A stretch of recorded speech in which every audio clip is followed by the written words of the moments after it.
Actually, my son was asked to perform, not me. And he is very internal and he chose not to, and we respect that. And so I'm going to talk about him, and I stepped up on his behalf. Okay, and by the way, if I cry, my apologies. It's really a complicated story to talk about your child and then like just who they are as a human. And I've never really understood the parents of queer kids of any genre that said you can't be in our home anymore because of just who you are. I just never got it. My best friend, and actually Connor's godfather, was kicked out of his house in 1998 for being gay. Just a gay man, but he was Mormon, and they were like, no, we don't do that here. And he came to live with me, and it was just, it's such a beautiful, it's still a beautiful friendship. So I'm gonna start this by saying, if you are lucky enough to be a parent of a child who dances to the beat of a different drummer, and they tell you who they are, just listen to them. It's like the simplest thing on the planet to do, is just to like, listen to them. So he did, and my son, I'm gonna pull this up. I am not a poet. I suck at words sometimes, but I wrote this, and shoot, sorry, I got into my work email, and now I look like I have to do things. All right, here we go. So, thank you. So let me preface this again. My son came out to me on November 21st, 2020.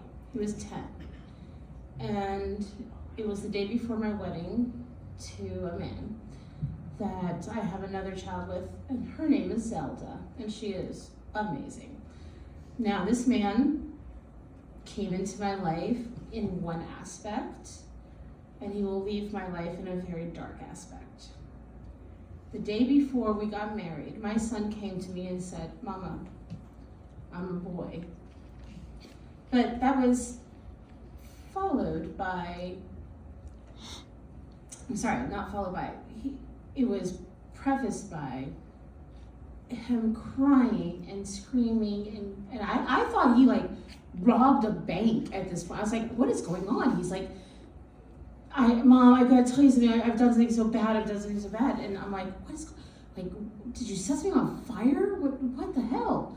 And he goes, finally, after like 45 minutes to an hour, he goes, I'm a boy.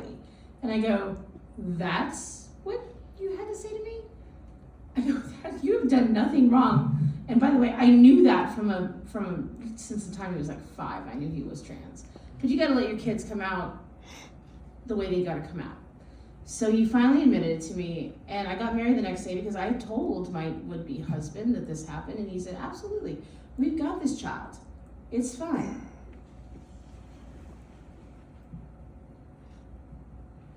But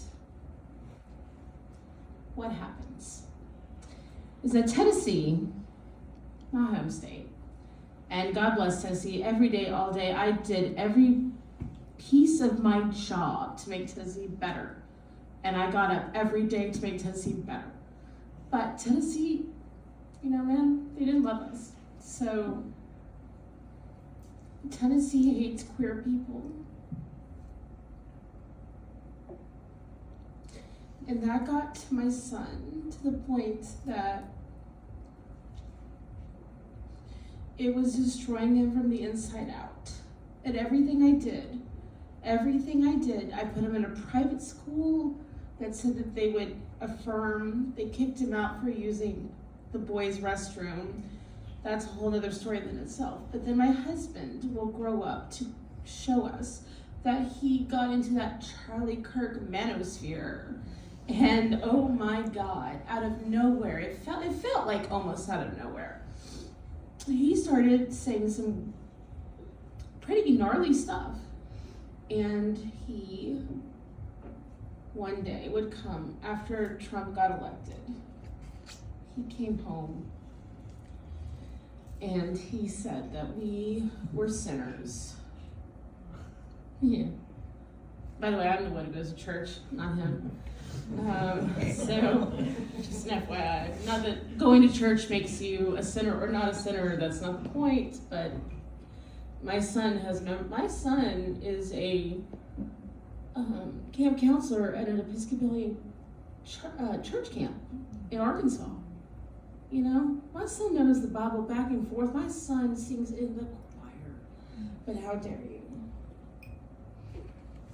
And he said that we were sinners. And he beat us up that night, and I let him go. And I put an order of protection on him, and I've not seen him in a year. Thank God. So, all I have to say about this before I read this silly little poem that I wrote, and it might suck, by the way, totally suck, is that I swear to God that if you ever choose hate and abuse over your children, you're not a good person. Sorry, I'm not, I draw that line there. You're not a good person if you choose hate and abuse over your kids. So here I go. I'm gonna read this, and it's gonna be what it is. All right? Okay. Remember, I'm from Memphis, so here we go.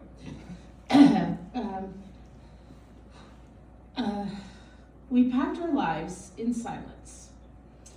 First, not boxes, not yet. Just quiet glances across rooms where love used to breathe easy.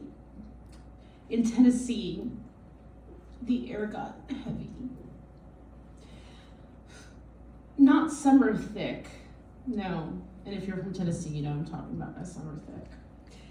Something sharper, something that pressed against my son's chest every time he just dared to exist out loud. My beautiful boy. Not a question, not a phase, not a debate. Just a child. Shit. Laughter like wind. And a courage I never asked him to carry. They tried to name him wrong.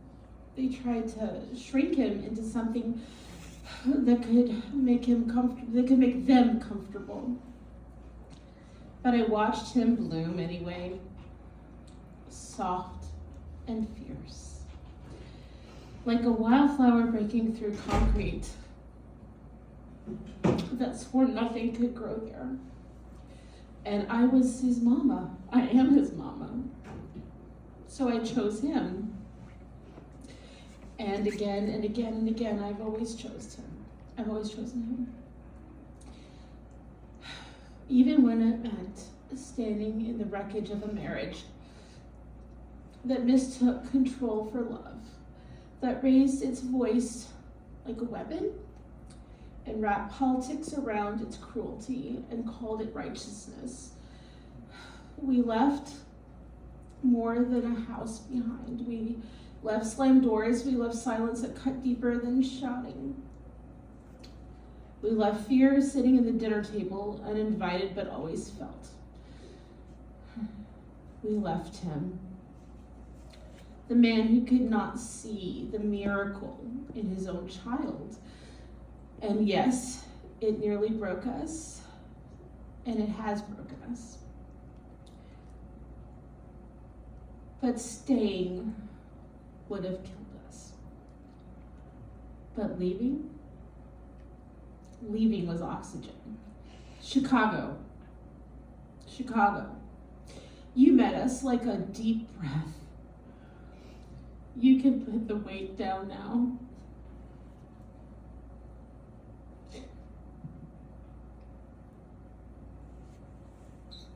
Here, my son walks with his head up high, because the world is perfect, God damn it, it is not.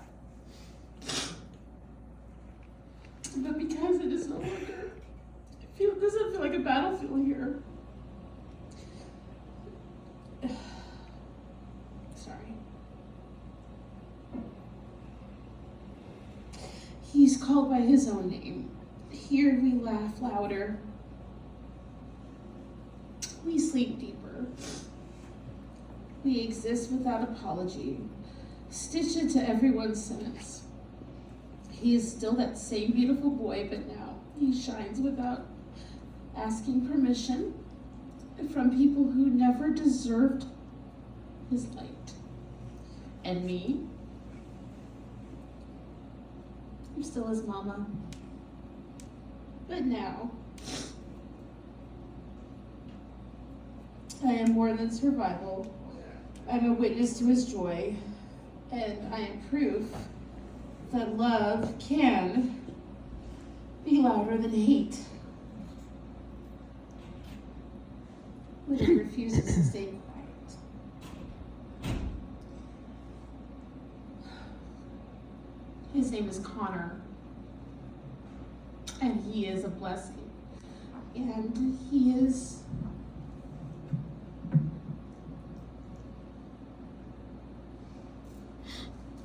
my son.